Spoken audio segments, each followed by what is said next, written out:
예, 18절 말씀 계속 보십시다. 16장, 아까 오전 첫 시간 공부한 대로, 오멜로 되어 본 적 많이 거둔 자도 남음이 없고 적게 거둔 자도 부족함이 없이 각기 식량대로 거두었더라.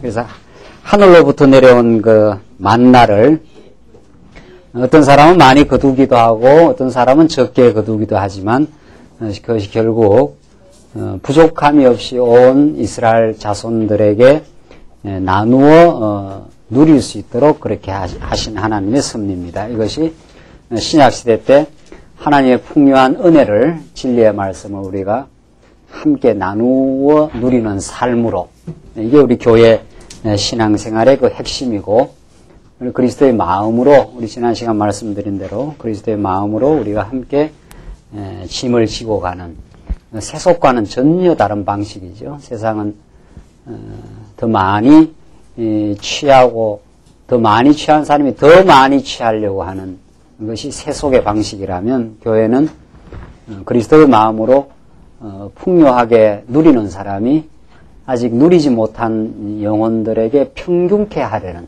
함께 나누어 누리는 삶으로 그 연보의 삶을, 그리스도의 마음을 실현해 나가는 것이 교회 생활이라는 거죠.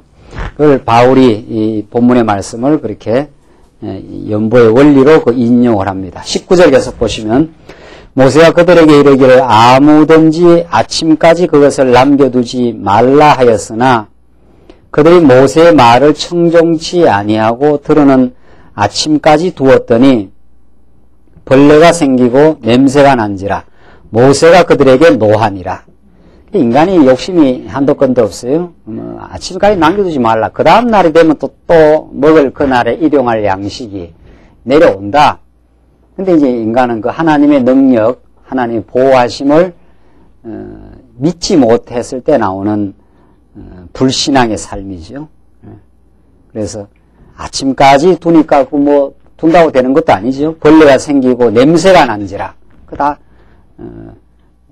제대로 먹지 못하는 것으로 없어지는 것인데도 인간이 끊임없이 하나님의 섭리를 믿지 못하고 어리석은 그런 행동을 합니다. 그러니까 모세가 그들에게 노했다고 그럽니다. 모세가 자꾸 그들의 그 어리석음을, 그 앞에서도 나왔지 않았어요? 앞에서도 너희가 우리를 원망한 것이 아니라 궁극적으로 하나님을 너희가 원망하고 있다. 너희들의 불신앙, 그 범죄를 가르쳐 주듯이 모세가 너희들이 지금 율법을 어기고 있다. 하락한 대로만 해도 얼마든지 너희가 살 수 있는데 하나님을 불신앙하는 삶이 지금 나오고 있다는 거죠. 어쩔 수 없습니다. 이스라엘 백성들 지금 나온 지가 얼마 안 되고 광야에 나온 지가, 그러니까 우리 신약적으로 말하면 그 육신의 소욕이 아직은 성령의 소욕보다 더 큰 거죠.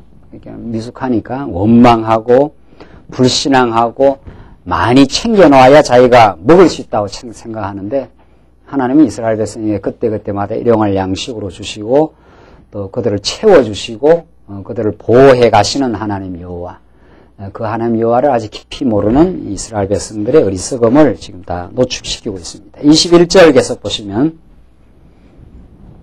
21절로 이제 30절 보시면, 제6일에는 만나를 갑절로 거두어 안식일에는 이제 쉬게 하십니다. 21절, 무리가 아침마다 각기 식량대로 거두었고 해가 뜨겁게 쪼이면 그것이 썰어졌더라.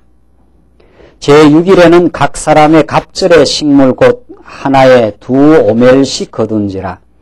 회중의 모든 두목이 와서 모세에게 고하매 모세가 그들에게 이르되 여호와께서 이같이 말씀하셨느니라. 내일은 휴식이니 여호와께 거룩한 안식일이라. 너희가 구울 것은 굽고 삶을 것은 삶고 그 나머지는 다 너희를 위하여 아침까지 간수하라. 그들이 모세의 명대로 아침까지 간수하였으나 냄새도 나지 아니하고 벌레도 생기지 아니하는지라. 하나님께서 그 하게 하는 방식대로 하면은 그것이 먹을 수 있는 양식이 된다는 거죠. 25절, 모세가 가로되 오늘은 그것을 먹으라. 오늘은 여호와께 안식일인즉 오늘은 너희가 그것을 덜어서 얻지 못하리라. 6일 동안은 너희가 그것을 거두되 제7일은 안식일인즉 그날에는 없으리라 하였으나 제7일에 백성 중 들어가 거두러 나갔다가 얻지 못하니라. 이 또 나지 말한 데서 기어이 또 꾸역꾸역 나가고 있는 거죠. 이렇게 참 이스라엘 백성들이 그 하나님을 불신합니다. 제7일에는 나가도 안 내려오니까 6일 때 갑절로 거두어 나가지고 그거 먹고 그냥 하라 했는데도 하지 말라 하는 건 하고 하라 하는 건 안 하고 지금 그런 거죠. 28절 보시면 여호와께서 모세에게 이르시되 어느 때까지 너희가 내 계명과 내 율법을 지키지 아니하려느냐. 하나님이 답답해서 하는 거죠. 하나님도 아십니다. 우리 애들 어릴 때 말해도 잘 못 알아듣고 맨날 그러지. 니 언제 나 철이 좀 들겠느냐 그러잖아요. 그 철 들기가 만만치 않습니다. 철 든다는 게. 우리 하나님 앞에 철 들고 산다는 게 쉽지 않습니다. 그 철이 들었다 하는 것은 아버지의 뜻을 이제 알았다 그 뜻이거든요. 그 철이 깊이 이제 들기까지는 원망하고 하지 말라는 거 하고 하라는 건 안 하고 지금 그런 그 철부지 없는 그 인생의 모습, 어리석은 우리의 모습을 지금 보여줍니다. 그러니까 하나님께서 모세에게 안타까운 심정을 말하는 거예요. 어느 때까지 너희가 내 계명과 내 율법을 지키지 아니하겠느냐. 이 철부지 없는 인간들아 이 말이죠. 29절 볼지어다 여호와가 너희에게 안식일을 주므로 제6일에는 이틀 양식을 너희에게 주는 것이니 너희는 각기 처소에 있고 제7일에는 아무도 그 처소에서 나오지 말지니라. 그 안식일을 지켜야 된다는 거죠. 구약에는. 그래야 너희가 쉬면서 우리가 어떻게 6일 동안 이렇게 일하고 먹을 수 있었는데 하루는 이렇게 편히 쉬면서 우리가 하루 광야 생활이지만 쉴 수 있는가. 그 안식일을 지켜야 여호와 하나님을 기억하게 되니까 어떻게 우리가 오늘 이렇게 편히 쉴 수 있는가. 우리 애굽에서는 쉼이 없고 그 무거운 그 노역 속에서 고통스러운 노동의 생활을 했었는데 우리가 어떻게 이렇게 광야지만은 나와서 쉴 수 있는가. 이 하나님께서 우리를 사랑하셔서 약속대로 참 안식의 땅, 가나안 땅으로 우리를 인도하시기 위한 하나님의 섭리 가운데 우리가 있다. 그걸 기억하라는 거죠. 그걸. 그래서 안식일을 꼭 지키라는 거죠. 이것은 장차 오늘 예수 그리스도를 통해서 이루어지는 참 안식을 상징하는 것, 영원한 안식을 그림자적으로 보여주는 그 내용입니다. 우리가 그리스도 안에서 이제 쉼을 얻고 마음의 평강을 얻을 때 이 평강이 어디로부터 왔는가? 이것이 우리가 만들어낼 수 있는 평강과 안식이 아니라 하나님께서 우리에게 베풀어 주신, 하나님께서 우리를 언약 백성으로 사랑하셔서 우리가 이 거칠고 험한 세상이지만 마음에 쉼을 얻게 하신 하나님, 그 하나님을 기억하게 하는 장치지요.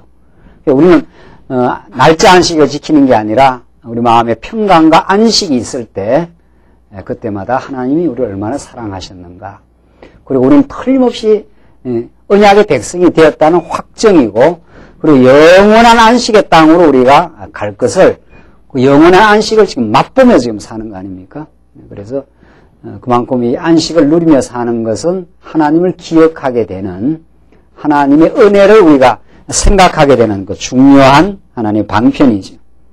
그래서 이스라엘 백성들에게는 이 날짜 안식일 꼭 그걸 지켜라. 그래야 너희가 계속 그 광야를 진행하면서 하나님의 은혜 가운데 살 수 있다는 거죠. 이 30절 보세요. 그러므로 백성이 제7일에 안식하니라. 그래서 이스라엘 여호와께서 그들이 7일째 나가서 일을 하던 그 백성들을 이제 잘못을 가르쳐주고 7일에 안식하도록 그렇게 만드십니다. 31절 보시면 31절로 36절 보시면 만나를 항아리에 넣어서 정급한 앞에 이제 보관하게 합니다.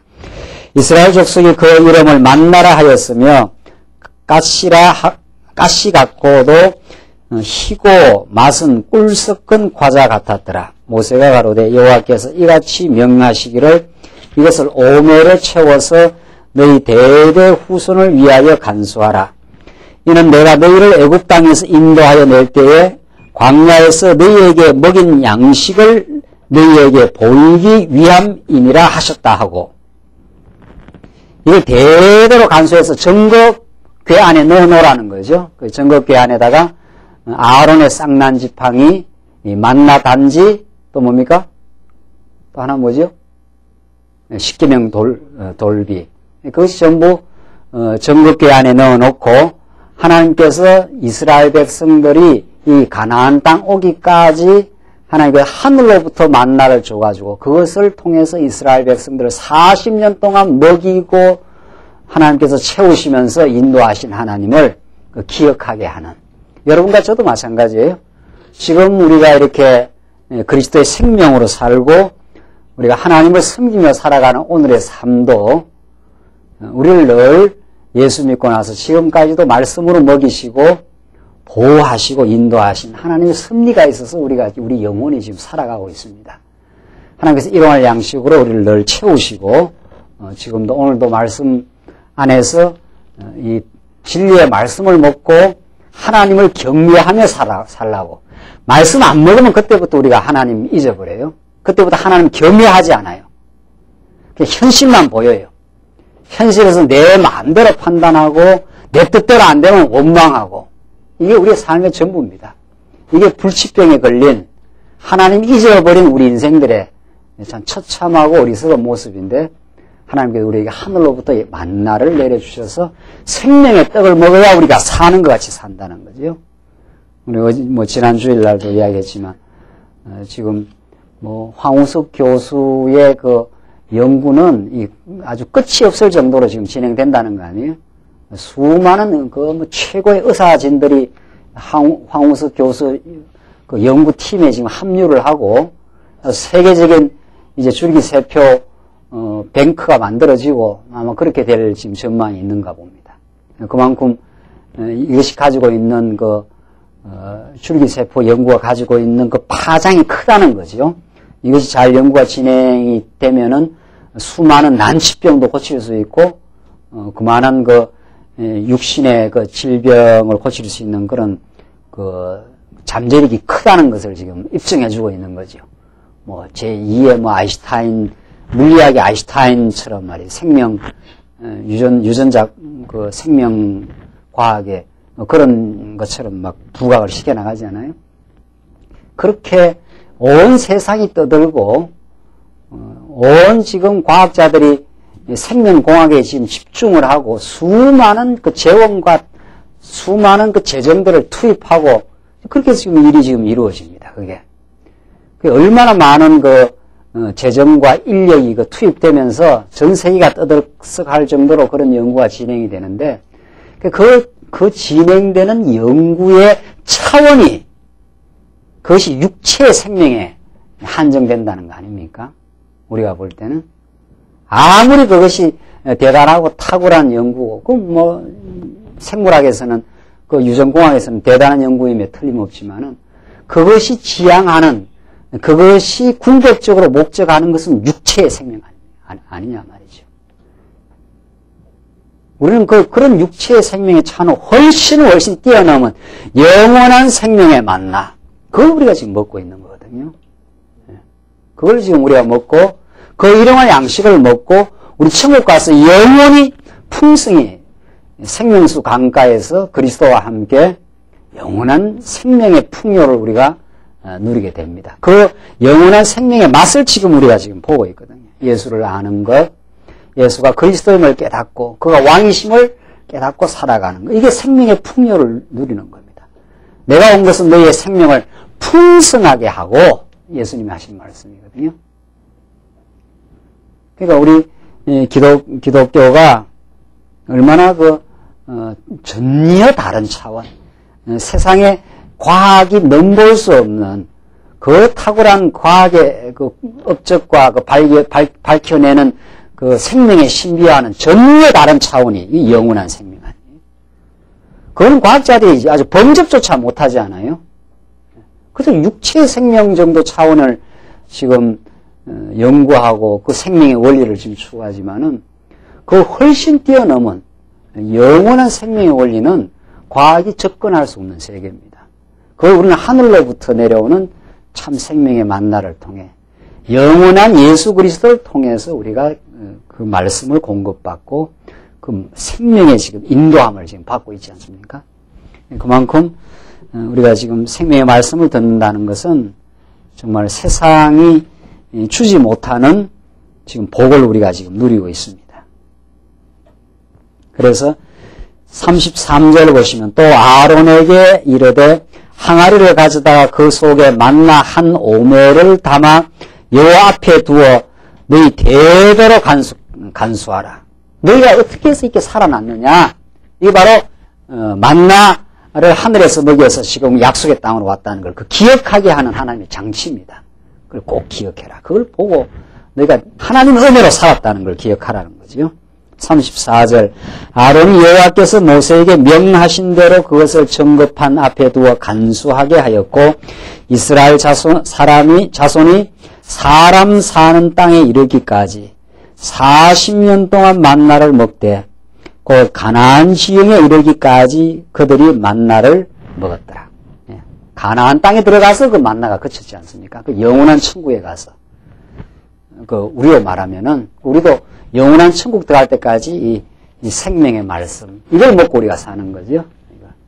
이 말씀을 우리가 먹어야 늘 살아있는 듯하게 정말 내가 사는 것이 사나 죽으나 그리스도의 영광을 보는 일 그를 위해 사는 것 이게 우리가 살아있는 생명이죠.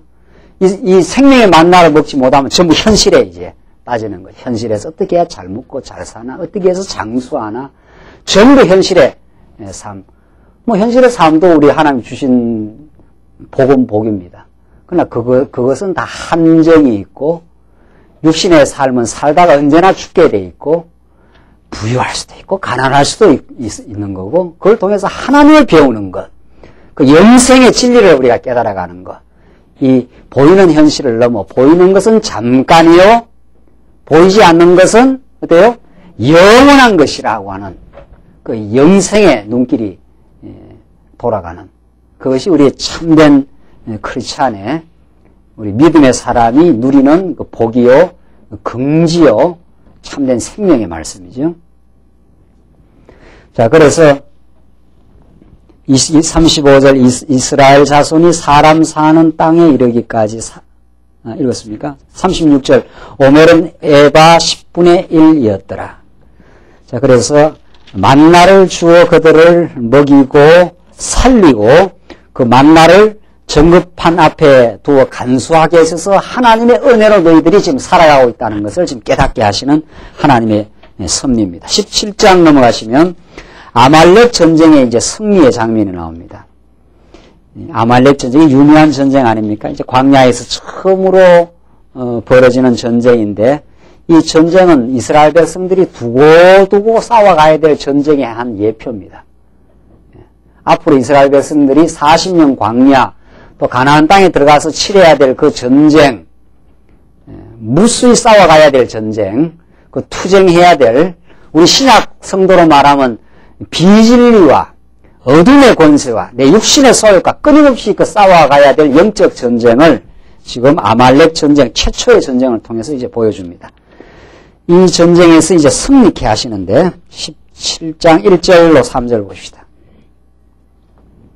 우선 전쟁 들어가기 전에 목마르다고 이제 원망하는 장면인데 이스라엘 자손의 온 회중이 여호와의 명령대로 신광야에서 떠나 그 노정대로 행하여 르비딤의 장막을 쳤으나 백성이 마실 물이 없는지라. 참 하나님께서 인도하시는데 마실 물이 없는 광야로 인도를 하기 때문에 이거 원망 안 할 수 있겠습니까? 여러분 같으면 원망 안 하겠습니까? 이 원망하게 돼 있어요. 이스라엘 백성들이 아직은 견고한 신앙 상태에 들어가지 않았고, 이거 뭐 누구라도 원망하는 거죠. 마실 물이 없으면 그거 뭐 살겠어요? 이스라엘 백성들. 하나님께서 꼭 원망하지 않으면 안 되는 상황으로 인도했다가 기적같이 그들을 또 생수가 터지기도 하고 그럽니다. 그러니까 아직 하나님 원망 안 하게 하려면 어떻게 하면 됩니까? 가는 곳곳마다만 물이 펑펑 터지면 되겠지요. 가는 곳곳마다. 그렇게 하면 원망 안 해요, 안 하기는. 우리 인간의 어리석음을 하나님이 노출시킵니다. 우리 인간의 어리석음을 광야길에서는 자꾸 애굽의 그 종살이하던 죄악의 뿌리가 있기 때문에 자꾸 이게 노출이 돼요. 그 노출이 돼야 됩니다.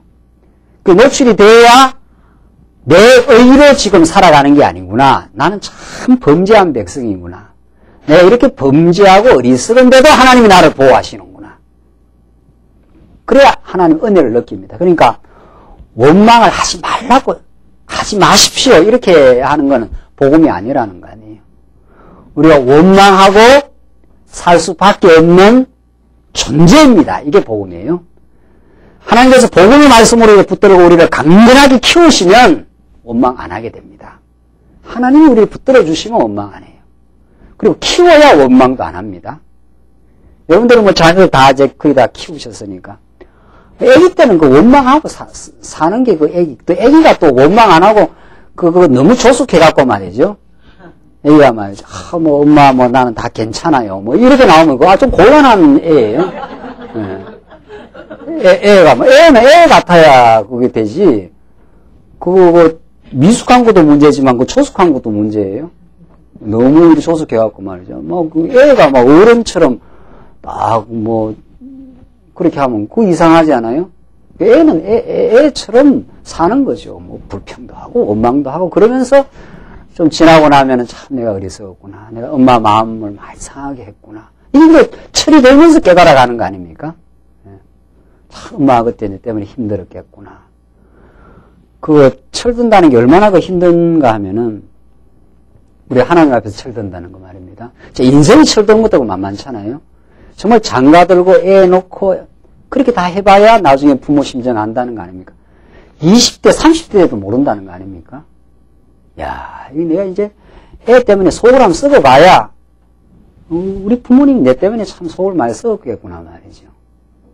그게 40대, 50대 넘어가야 깨닫는다는 거 아닙니까? 부모가 이제 돌아가시고 나야 이제 깨닫습니다. 진짜 깨닫는 거는. 이렇게 우리 인간이 서서히 철이 들어가고 서서히 익어가는 거죠. 우리 하나님이 섬기는 것도 마찬가지입니다. 자꾸 교회 오면 원망하지 마라, 불평하지 말라 하면요. 자꾸만 위선자 만들게 돼 있습니다. 불평하고 사는 겁니다, 우리가. 중요한 건 불평이 뭐 좋다는 게 아니에요. 불평 통해서 내가 참 하나님 앞에 어리석은 존재구나. 그걸 깨닫게 하는 게, 그걸 깨닫는 게 중요합니다. 그런데, 자, 입을 틀어막아 놓으면은, 그것들은 안 하는 거지 하지만, 또 뒷공부에서 다 한다는 거 아니에요. 그리고 자기의 뚜렷한 인식이 없어집니다. 야, 이게 참 내가 정말 어리석고, 미련하고, 하나님 아버지 깊은 속을 잘 몰랐구나. 그걸 깨닫는 게 중요하거든요. 원망을 하고 나서. 원망을 안 하는 게 중요한 게 아니에요. 원망을 하고 깨닫는 게 중요하고, 그 깨달음에 깊이 이르면 점점 원망을 안 하게 되지요. 힘든 일이 와도, 아버지가 나를 더 교육시키려고 이런 힘든 일도 시키는 거구나. 나를 더 인간되게 하려고 나한테 이런 어려움도 주시는 거구나. 그게 이제 철이 된 그 자식이 생각하는 부분 아닙니까? 그래서 철없는 우리 인생을 아주 철든 인생으로 지금 만들어가는 과정이 있습니다. 이 과정이 중요해요. 이 과정이. 되게 어릴 때는 철없이 살고 불평도 하고 원망도 하다가 그게 아니구나. 야, 이건 내가 아버지를 참 몰랐구나. 이런 계속적 깨달음. 우리가 그 깨달음을 지금 얻어가고 있습니다. 지금 그게 우리 교회 생활에 진정한 그 의미 또 기쁨입니다. 우리 성장의 기쁨이 있고, 우리 지금 광야에 처음 내 생각하면 말이에요. 지금 그래도 그때보다는 많이 자랐어요. 뭐, 앞으로 또 자라가야 될 일이 많겠죠. 그때는 뭐, 교회를 갖고 말이죠. 막, 우리 두 집사님이 막, 저 앞에서 막 싸우고 난리가 났어요. 그런 적도 있었어요.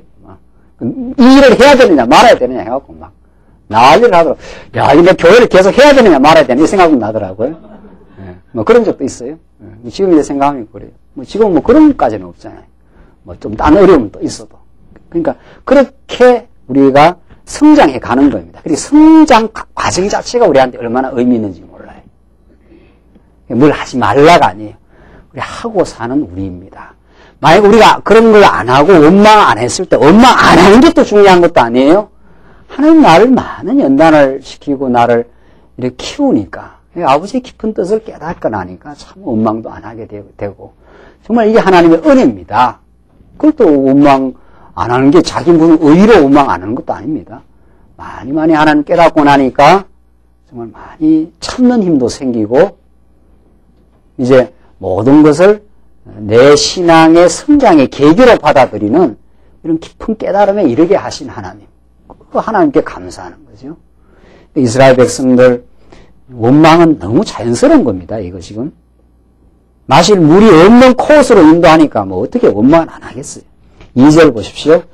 백성이 모세와 다투어 가로되 우리에게 물을 주어 마시게 하라. 모세가 그들에게 이르되 너희가 어찌하여 나와 다투느냐?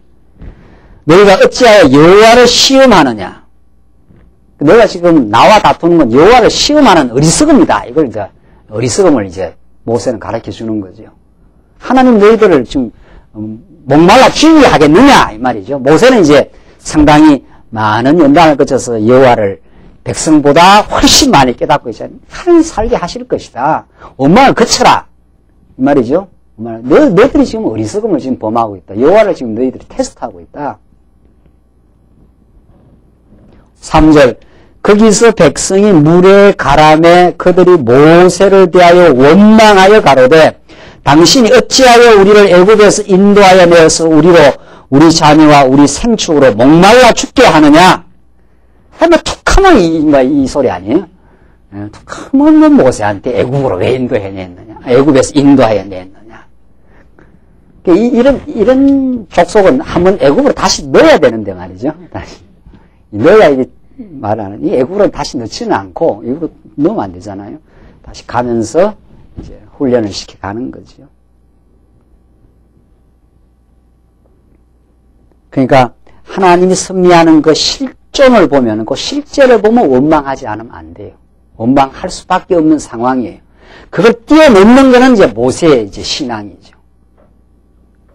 그 신앙이 위대한 건데, 그 신앙에 이르기까지는 원망과 불평의 과정을 지금 거칠 수밖에 없는 인간의 어리석음, 죄악된 모습이 이제 노출됩니다. 4절 모세가 여호와께 부르짖어 가로되 내가 이 백성에게 어떻게 하리이까? 그들이 얼마 아니면 내게 돌질하겠나이다. 이게 뭐 반란도 이게 보통 반란이 지금 일어나는 게 아니다. 이제 이들한테 돌 맞아 죽겠다. 지금 그 말이죠. 이렇게 원망이라는 게 참 무서운 겁니다, 사실은. 그만큼 인간이 하나님을 모를 때 참 모세가 도대체 어떤 사람입니까? 모세가 아니면 현상적으로 이스라엘 백성이 그 400년 종살이에서 나올 수 있습니까? 그런데도 모세한테 돌질할 정도로 모세는 장차 오실 누구의 예표입니까? 장차 오실 예수 그리스도의 예표적 존재 아닙니까? 우리가 그만큼 예수 그리스도를 만홀히 여긴다 이런 뜻입니다. 예수 그리스도를. 그가 왕이시고 그가 선지자요 그가 참 제사장이고 우리를 인도하고 섭리하는데도 우리가 대면해가지고 우리가 사람에게 원망하는 건 바로 그리스도에게 원망하는 거예요. 뭐 어떤 경우에도 하나님께서 우리를 보호하시고 살리고 인도하시는데 내 자존심 조금 상하고 내 뜻대로 안 되면 우리는 바로 원망 나가거든요. 그만큼 우리가 자기중심적인 죄악된 존재입니다. 그걸 깨닫는 게 중요합니다. 하나님 아버지 광야 40년 그걸 끊임없이 깨닫게 하는 역사, 그렇게 불순종하고 원망하는 이스라엘 백성들을 끝까지 보호하시는 하나님 여호와의 사랑, 이게 광야 생활에 나타난 하나님의 긍휼과 사랑입니다. 모세가 어지간했으면 이 백성들을 그렇게 고발합니까? 얼마 아니면 내게 돌질하겠나이다. 이렇게 강팍하고 형편없는 족속들입니다. 이 말이죠. 5절 여호와께서 모세에게 이르시되 백성 앞을 지나가서 이스라엘 장로들을 데리고 하수를 치던 내 지팡이를 손에 잡고 가라. 내가 거기서 호렙산 반석 위에 너를 대하여 서리니 너는 반석을 치라. 그곳에서 물이 나리니 백성이 마시리라. 모세가 이스라엘 장로들의 목전에서 그대로 행하니라. 반석이 뭡니까? 큰 그냥 바위 아닙니까? 바위. 바위에서 어떻게 물이 나겠어요? 샘을 파야 물이 나오지요. 이 기적 아닙니까? 하늘에서 만나가 떨어져서 그들을 먹이시고 반석에서 물이 터져가지고 그들을 마시우게 하시는 하나님. 이 반석에서의 샘물, 이게 정말 생수 같은 진리의 말씀 아닙니까? 그러니까 하나님이 이스라엘 백성들의 갈급함을 채우시고 목마름을 해갈시키시고 하나님께서 그렇게 인도를 해 가십니다.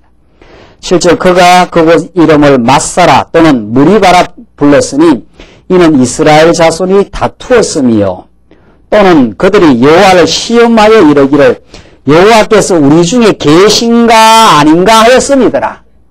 이거 우리 자주 하는 거 아닙니까? 도대체 하나님 살아계시나 안 계시나 이 말이죠. 지금 내 형편이 이런데 말이죠.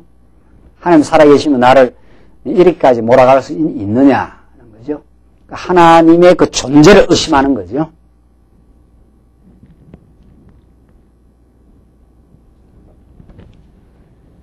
이렇게 이스라엘 백성들의 어리석음, 그것을 하나님께 노출시켜 가면서 하나님이 언약 자손으로 그들을 그래도 사랑하시고 그래도 그들의 어리석음을 덮어주시고 또 깨닫게는 하시잖아요. 모세를 통해서 야, 너희들 지금 하는 일이 뭔 줄 아느냐? 그건 여호와 하나님을 지금 너희가 시험하고 있다. 너희들은 지금 계속 율법을 어기고 안식일 나가서 죽지 마라 하는 거 죽고 있고 너희 다 율법을 범하는 죄인들이다. 그래서 하나님께서 로마서에 율법을 주신 이유를 밝혀요.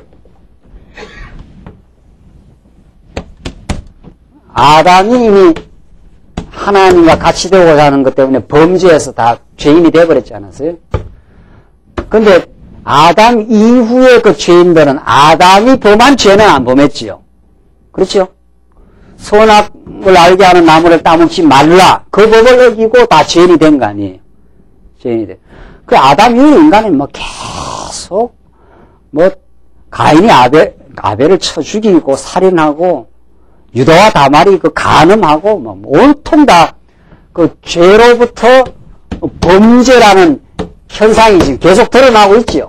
살인, 간음, 시기, 미움, 정오, 전쟁, 이게 아담 타락 이후의 그 현상입니다. 이게 인류 아담 이후에 지금까지 전쟁이 계속되잖아요. 5공화국 보라 그래갖고 내가 5공화국보다 한번 보니까 말이죠. 피가 다시 한번 확 거꾸로 막 솟더라고요. 그 5.18 광주 항쟁 말이죠. 그런 거. 근데 우리 전두환 대통령만 그런 게 아니에요. 우리라고 붙였는데. 그때는 저 대학원 갔을 때 말이에요. 대학원 갔을 때 그 신나를 뒤집어 쓰고 대학원 학생이 그 위에서 확 뛰내리는 걸 제가 봤어요. 학생들이 막 우한지를 운집을 해갖고 말이죠. 그때 막 얼마나 많은 학생들이 그 신나 뒤집어 쓰고 막 죽었습니까? 그 군부 독재에 물러가라 해가지고. 그때 온 대학가가 막 불타고 말이죠. 그렇게 사람을 많이 죽여요. 인간의 역사가 죽고 죽이는 역사, 이 범죄의 역사입니다. 범죄의 역사. 그게 다 이 죄악으로부터 나오는 현상들이. 그런데 아담 타락 이후 모세 때까지 이 범죄를 법이 없으니까 살인하고 간음하고 죽이고 막 지금 그런 역사가 계속 일어나는데 음모를 하고 뒤에서 술수를 벌이고 남에게 책임을 전가하고 범죄를 한 것을 전부 다 남에게 전가하잖아요. 제5공화국 보니까 그렇더라고요. 전부 이렇게 사기극을 만들지 않아요. 사기극을 만들어서 광주 시민들을 폭도로 만들어 놓고 말이죠. 이걸 착착착착 그렇게 막 뒤에서 진행을 시키잖아요. 전부 음모거든요. 음모. 실제로 그렇지 않은 사람을 그런 죄인을 만들어 갖고 말이죠. 그걸 그렇게 지금 만들어가잖아요. 그게 인간의 역사입니다. 이게 인간의 역사. 너나 할 거 없는 인간. 그런데 이렇게 범죄를 해도 살인하지 말라 하는 법이 없으니까 살인을 해도 법에 걸리질 않아요. 법이 없으니까. 그 빨간불이면 건너가면 안 된다는 법이 없으면 빨간불도 건너가도 그 죄인이 되지 않잖아요. 그래서 하나님이 모세에게 뭐를 줍니까? 율법을 줬다는 거예요. 살인하지 말라, 간음하지 말라, 도둑질하지 말라 이렇게 보여요. 이렇게 범죄한 사람도 여기에 걸리고 다 걸리는 거죠. 다 걸려요. 걸려 들어와요.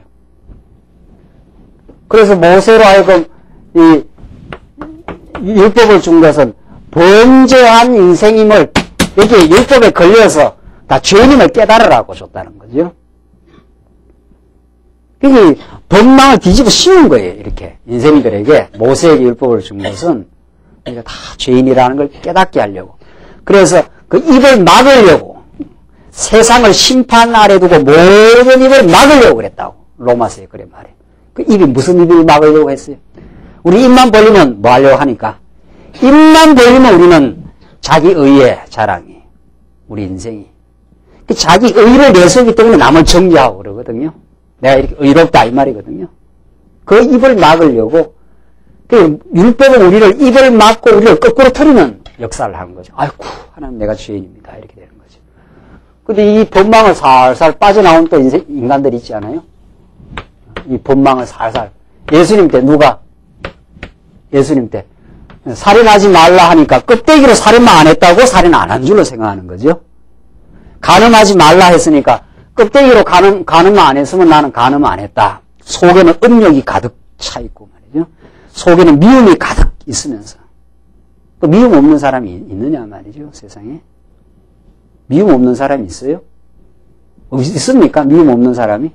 우리한테 조금만 마음에 안 들면 미운 거예요. 조금만 마음에 안 들면은 그게 뭐 남편이 되든 부인이 되든 뭐 자식이 되든 뭐 심지어는 뭐 자기 속으로 난 자식도 미운 걸 뭐 어떨 때는 저 나가 죽든지 무슨 술을 내야 돼. 그렇게까지 막 미울 때는 나가는데 뭐 제일 그래도 자기가 사랑해서 난 자식까지도 말이죠. 인간이 못 말리는 겁니다. 인간이 이 죄라는 것은. 근데 요걸 살살 빠져나가요. 껍데기로. 사람 볼 때 내가 남을 안 죽였다. 간음 안 했다. 근데 뭐 속에 뭐 음욕과 미움과 시기가 가득 차 있는데 예수님 볼 때 이 회치가 무덤더라 그러잖아요.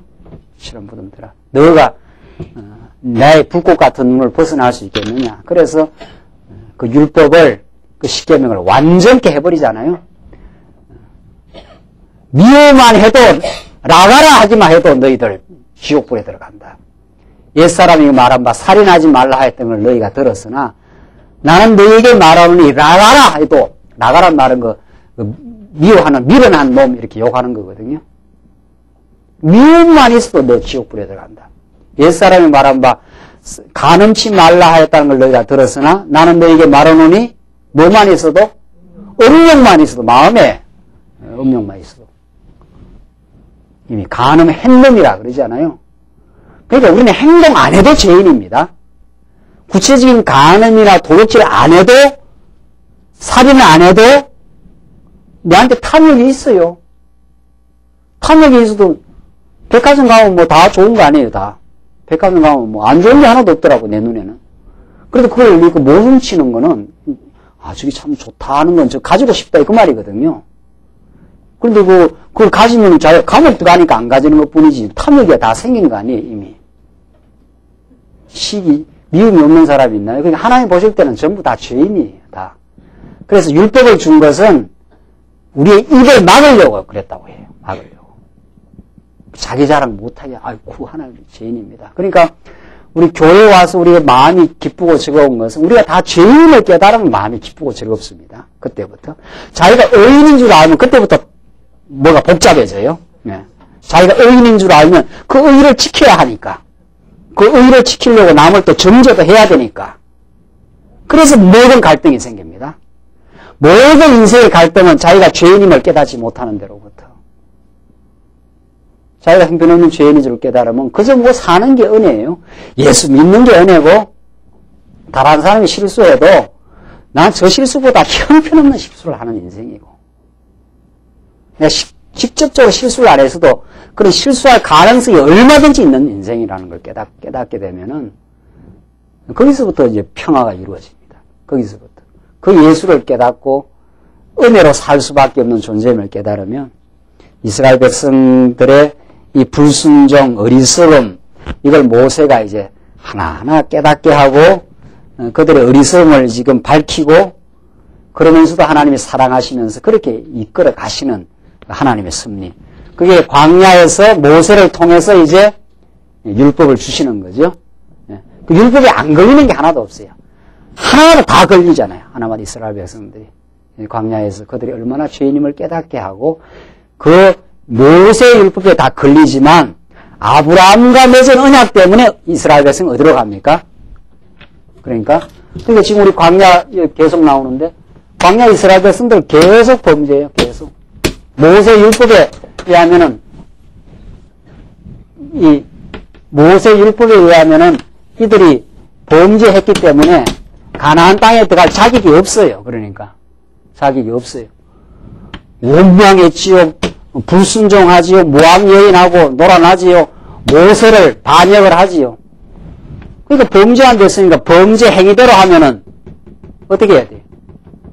그러니까 지옥 아랫목으로 가야 되죠. 가나안 땅에 들어갈 수가 없어요. 가나안 땅에 들어가는 것은 모세 이전에 누구하고 맺은? 아브라함과 맺은 언약 때문에 들어가는 거죠.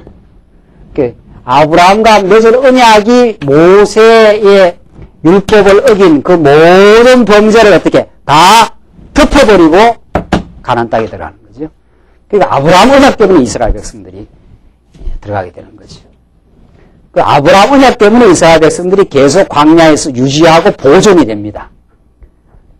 너희를 약속의 땅으로 반드시 인도한다는 하나님의 그 약속, 언약이 살아있기 때문에 이 백성들이 계속 범죄를 하는데도 언약에 신실하신 하나님이 그들을 덮고 계속해서 사랑해서 은혜를 베풀어서 지금 인도해 가는 거죠. 이스라엘 백성들의 이 범죄, 이것이 지금 신광야에서 이제 드러난 거죠. 그 다음 아말렉 전쟁이 또 나옵니다. 8절부터 보시면 8절, 17장 8절로 16절. 때에 아말렉이 이르러 이스라엘과 르비딤에서 싸우니라. 모세가 여호수아에게 이르되 우리를 위하여 사람들을 택하여 나가서 아말렉과 싸우라. 내일 내가 하나님의 지팡이를 손에 잡고 산 꼭대기에 서리라. 여호수아가 모세의 말대로 행하여 아말렉과 싸우고 모세와 아론과 훌은 산 꼭대기에 올라가서 모세가 손을 들면 이스라엘이 이기고 손을 내리면 아말렉이 이기더니, 그러니까 모세가 이렇게 손을 들면 이스라엘이 이기고 손을 내리면 아말렉이 이기고 이런 역사가 이제 일어납니다. 12절 모세의 팔이 피곤하매 그들이 돌을 가져다가 모세 아래에 놓고 그로 그 위에 앉게 하고 아론과 훌이 하나는 이 편에서 하나는 저 편에서 모세의 손을 붙들어 올렸더니 그 손이 해가 지도록 내려오지 아니한지라. 손을 계속 올리시면 얼마나 이게 벌써인 것처럼 힘들어요. 시간이 지나가니까 이제 피곤해서 손이 내려오면 아말렉이 이제 전쟁 이기는. 이게 하나의 이제 표적적 사건인데. 그러니까 아론과 훌이 이 양쪽에 서서 모세의 손을 이렇게 지탱을 해줬다는 거죠. 지탱을 해줘서 올려줬다. 이 유명한 설교가 나오지 않아요? 모세의 손, 이 모세 같은 이 목사의 손을 협력해야 될 이 장로님들 말이죠. 이렇게 해야지 이제 설교가 그렇게 나가는 거죠. 한쪽에는 아론이, 한쪽에는 훌이 말이죠.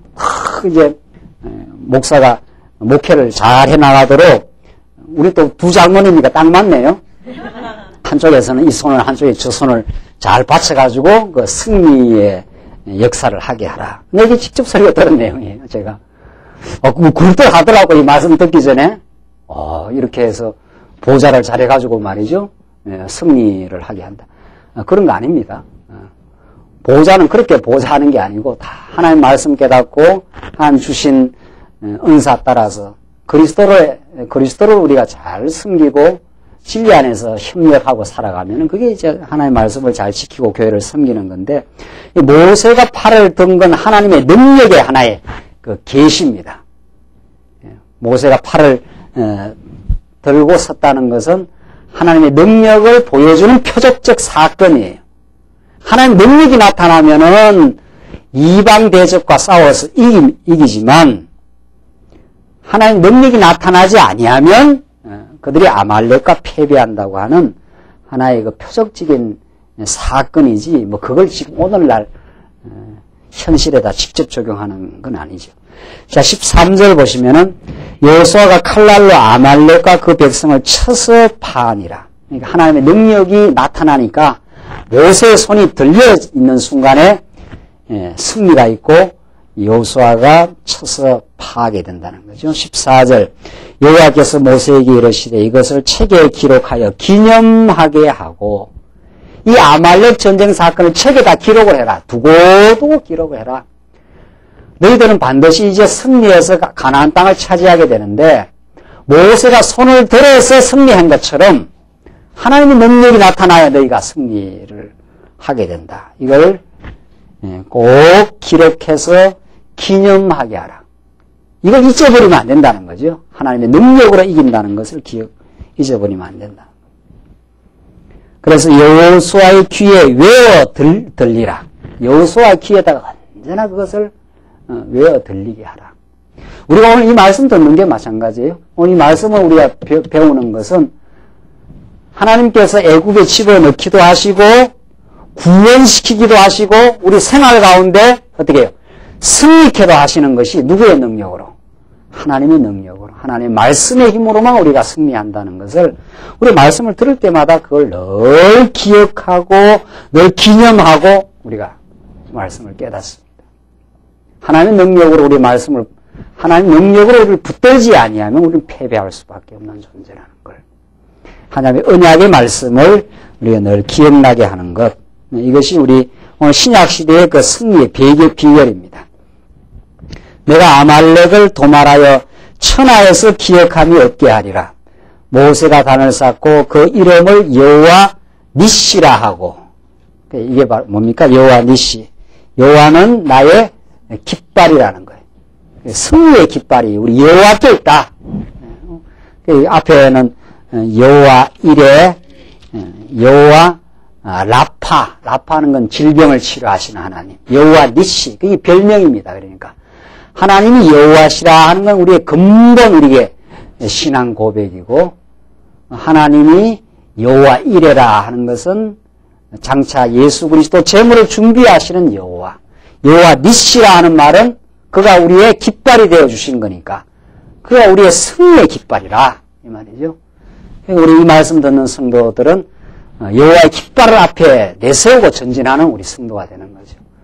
그 여호와의 깃발로 예수 그리스도가 오셔서 그가 우리의 진정한 승리가 되어 주시고 그가 우리에 앞서서 우리가 싸워 주시고 우리 앞서서 전진하십니다. 우리 광야교회가 전진하는 광야교회가 지금 가나안 땅을 향해서 한 걸음 한 걸음 나아가는데 우리 앞에 펄럭이는 여호와 니시, 우리 여호와 니시 되시는 예수 그리스도가 우리 앞에 전진해야 우리가 승리가 있습니다. 우리 어떤 지혜로도 어떤 우리의 힘으로도 우리가 승리가 없습니다. 우리 하나님의 말씀이 우리를 지배해 주실 때라야 그리스도가 우리를 앞에서 인도하실 때 우리가 참된 승리가 있다는 거죠. 16절을 보시면 가로되 여호와께서 맹세하시기를 여호와가 아말렉으로 더불어 대대로 싸우리라 하셨다 하라. 이게 약속의 말씀 아닙니까? 여호와가 앞으로 너희들 얼마나 많은 전쟁을 치르게 됩니까? 이스라엘 백성들 대적을 또 넘고 넘어야 되고 가나안 땅에 들어가서는 얼마나 많은 접전을 해야 되는데 여호와가 아말렉으로 더불어 대대로 싸우리라 하셨다 하라. 아말렉과 싸워주신 여호와 하나님께서 용사가 되어주셔서 우리에 앞서서 전쟁을 해주신다. 이것이 우리가 치러야 될 그 영적 전쟁, 우리로 하여금 교회를 설립해야 하고 양육만 시키는 게 아니라 어떻게 해요? 무장케도 하시고 어떻게 싸워가게 하시는 그리스도가 우리 앞에 있는 거죠. 18장 보시면은 자, 이런 그 전쟁 이후에 회중의 대열을 정비하십니다. 이게 이제 하나하나 광야 생활을 인도해 가시는 하나님의 치밀한 준비입니다. 아말렉에서는 그 앞에 신광야에서는 만나와 반석에서 물이 터지게 해서 그들을 먹이고 마시게 하시는 하나님. 먹고 마셔야 광야에 살 거 아닙니까? 그렇죠? 우리가 지금 하나님의 말씀을 먹고 생수의 말씀을 우리가 먹어야 살고, 또 아말렉 전쟁에서는 승리로 인도하신 하나님, 앞으로 승리를 약속하신 거죠. 18장에서는 회중의 대열을 잘 정비하게 하십니다. 아주 오합지졸로 가게 하는 게 아니라 착착 이렇게 체계를 갖추어서 대열 정비를 하게 하시는데, 한번 보십시다. 1절로 6절, 그 이도로를 통해서 이제 하게 하는데, 모세의 장인 미디안 제사장 이도로가 하나님이 모세에게와 자기 백성 이스라엘에게 하신 일, 곧 여호와께서 이스라엘을 애굽에서 인도하여 내신 모든 일을 들으니라. 모세의 장인 이도로가 모세가 돌려보내었던 그의 아내 십보라와 그 두 아들을 데렸으니 그 하나의 이름은 게르솜이라. 이는 모세가 이르기를 내가 이방에서 객이 되었다 하며, 두 아들이 있었는데 모세 하나 이름이 게르솜이라 하는데, 게르솜이라는 뜻이 내가 이방에서 객이 되었다, 참 처량한 신세가 되었다는 뜻이죠.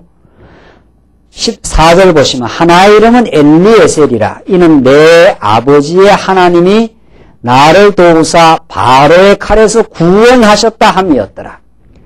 이방에서 객이 되었었지만은 하나님이 나를 도우사 바로의 칼에서 구원하셨다.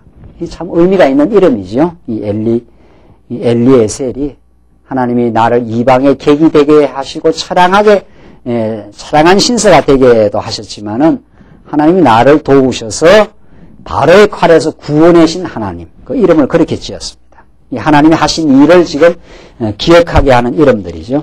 5절, 모세의 장인 이도로가 모세의 아들들과 그 아내로 더불어 광야에 들어와 모세에게 이르니, 그 모세가 하나님의 산에 진친 곳이라. 그가 모세에게 전언하되 그대의 장인 나 이도로가 그대의 아내와 그대와 함께한 그 두 아들로 더불어 그대에게 왔노라. 모세가 나가서 그 장인을 맞아 절하고 그에게 입맞추고 그에게 서로 문안하고 함께 장막에 들어가서 모세가 여호와께서 이스라엘을 위하여 바로와 애굽 사람에게 행하신 모든 일과 길에서 그들의 당한 모든 고난과 여호와께서 그들을 구원하신 일을 다 그 장인에게 고하며, 이도로가 여호와께서 이스라엘에게 모든 은혜를 베푸사 애굽 사람의 손에서 구원하심을 기뻐하여 가로되 여호와를 찬송하리로다. 너희를 애굽 사람의 손에서와 바로의 손에서 건져내시고 백성을 애굽 사람의 손 밑에서 건져내셨도다. 이제 내가 알았도다. 여호와는 모든 신보다 크심으로, 이도로가 그걸 깨달았습니다. 모든 신보다 크심으로 이스라엘에게 교만히 행하는 그들을 이기셨도다 하고 바로 다 꺾어버리신 여호와 하나님. 이도로가 그 능력의 여호와를 지금 찬양하는 말씀입니다. 12절, 모세의 장인 이도로가 번제물과 희생을 하나님께 가져오매 아론과 이스라엘 모든 장로가 와서 모세의 장인과 함께 하나님 앞에서 떡을 먹으니라. 13절 보십시다. 자, 이제 이도로가 모세에게 이제 지혜를 알려줘서 대회를 잘 정비하게 합니다. 이튿날에 모세가 백성을 재판하느라고 앉았고 백성은 아침부터 저녁까지 모세의 곁에 섰는지라. 모세의 장인이 모세가 백성에게 행하는 모든 일을 보고 가로되 그대가 이 백성에게 행하는 이 일이 어찌미뇨? 어찌하여 그대는 홀로 앉았고 백성은 아침부터 저녁까지 그대의 곁에 섰느뇨? 모세가 그 장인에게 대답하되 백성이 하나님께 물으려고 내게로 옴이라. 그들이 일이 있으면 내게로 오나니 내가 그 양편을 판단하여 하나님의 율법과 법도를 알게 하나이다. 그 백성들이 문제만 있으면은 모세한테 다 와서 그 판단을 해달라 하는 거죠. 그러니까 얼마나 그 백성들이 많습니까? 그러니까 모세가 그 일을 다 감당할 수가 없는 거죠. 17절을 보십시다.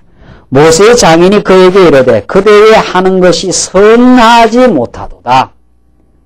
그 아름답지 못하다. 올바르지 않다 이 말이죠. 그대와 함께한 이 백성이 필년 기력이 쇠하리니 이 일이 그대에게 너무 중함이라. 그대가 혼자 할 수 없으리라. 이제 내 말을 들으라. 내가 그대에게 방침을 가르치리니 하나님이 그대와 함께 계실지로다. 그대는 백성을 위하여 하나님 앞에 있어서 소송을 하나님께 베풀며 그들에게 율례와 법도를 가르쳐 마땅히 갈 길과 할 일을 그대에게 보이고 그대는 또 온 백성인 가운데서 제덕이 겸전한 자 곧 하나님을 두려워하며 진실무망하며 진실하고 망령됨이 없으며 이 말이죠. 불의한 일을 미워하는 자를 빼서 백성 위에 세워 천부장과 백부장과 50부장과 10부장을 삼아 그들로 때를 따라서 백성을 재판하게 하라. 무릇 큰일이면 그대에게 베풀 것이고 무릇 작은 일이면 그들이 스스로 재판할 것이니 그리하면 그들이 그대와 함께 담당할 것인즉 이 일이 그대에게 쉬우리라. 그대가 만일 이 일을 하고 하나님께서도 그대에게 인가하시면 그대가 그 일을 감당하고 이 모든 백성도 자기 곳으로 평안히 가리라. 이에 모세가 자기 장인의 말을 듣고 그 모든 말대로 하여 이스라엘 무리 중에서 제덕이 겸전한 자를 빼서 그들로 백성의 두목 곧 천부장과 백부장과 50부장과 10부장을 삼으며 그들이 때를 따라 백성을 재판하되 어려운 일은 모세에게 베풀고 쉬운 일은 자단하더라. 쉬운 일은 스스로 판단하더라. 그러니까 천부장도 있고 백부장도 있고 50부장도 있고 10부장도 있고 그래서 다 이렇게 체계적으로 조직을 나눠가지고 어려운 일만 모세한테 가고 다른 일들은 다 이렇게 조직을 나눠서 그들이 스스로 이렇게 문제를 풀어갈 수 있도록 그렇게 아주 치밀한 대열 정비를 지금 하게 한 거지요. 그래서 모세가 그 장인을 보내니 그가 자기 고향으로 돌아가니라. 하나님께서 이대로 장인을 통해서 이스라엘 백성들에게 참 지혜로운 그 조직을 짜게 한 거죠. 그러니까 백성들이 전부 모세한테 다 가니까 모세가 그 일을 감당할 수가 없는 거죠. 모세가. 그래서 하나님께서 천부장도 세우게 하고 천부장은 1000명을 감당하는 거고 백부장은 100명을 감당하는 사람이고 50부장은 50명을 10부장은 10명을 감당하게 해서 어려운 일만 모세한테 가서 그걸 해결하게 하고 그 나머지 웬만한 일들은 다 천부장, 백부장, 50부장, 10부장에게 맡겨서 일을 그렇게 하게 하는 일들. 이게 얼마나 하나님께서 이드로라는 이 장인을 통해서 일을 맡겨서 아름다운 이 조직을 만들어 가게 하는지 모릅니다. 이게 우리 신약 시대 때 신약의 교회가 일을 나누어지게 하는 일이죠. 그러니까 뭐 초기에는 다 말씀 전가하고 하는 일을 대부분 그냥 목사가 많이 일을 하지 않습니까? 우리 집사님들이 들어 또 나누어 일을 하지만 그러나 일이 점점 많아지면 이제 장로님을 세우게 되고 또 권사님도 세우게 되고 또 구역장도 세우게 되고 속계장도 세우게 돼서 다 일을 나누어서 하게 하는 일. 그게 하나님께서 신약의 교회를 정말 지혜롭게 또 그렇게 해야 모든 성도가 보람있게 또 일을 그렇게 하는 일들이죠. 그렇게 하나하나 일을 나누어 신약의 아름다운 대열 정비를 하게 하는 일. 이게 이제 40년 동안 걸어가야 될 그 길고 긴 광야 생활을 하게 되는 하나님의 신약교회 교회 조직을 하게 하는 일들입니다. 이런 조직이 없이 이스라엘 백성이 그 먼 광야길을 걸어갈 수가 없습니다. 민수기 보면 더 자세한 대열 정비가 나옵니다. 우리 하나님의 교회는 이렇게 체계적으로 치밀하게 하나님께서 어려운 일은 조금 더 경륜이 있는 사람이 맡아서 하고 또 쉬운 일들은 나누어서 맡아서 하면서 하나님의 뜻을 섬기는 이 치밀한 하나님의 섭리를 지금 광야길을 처음 걸어가면서 하나님께서 하게 하십니다. 이 일이 그대로 우리 신약시대 오늘의 우리의 삶 속에 이루어집니다. 기도하십시다.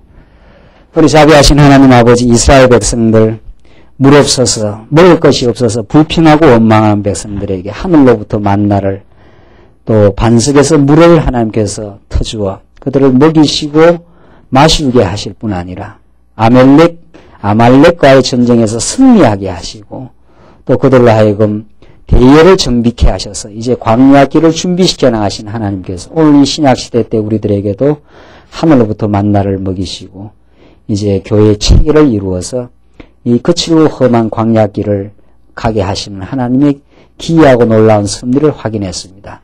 하나님께서 우리를 보호하시되 우리의 어리석음과 불순종에도 불구하고 언제나 우리를 인도하시고 사랑하시고 우리를 고쳐나가시는, 우리를 치료해 주시는 여호와 하나님을 깨닫고 범사의 하나님 인정하며 승리하며 살게 하시옵소서. 예수님 이름으로 기도하옵나이다. 아멘.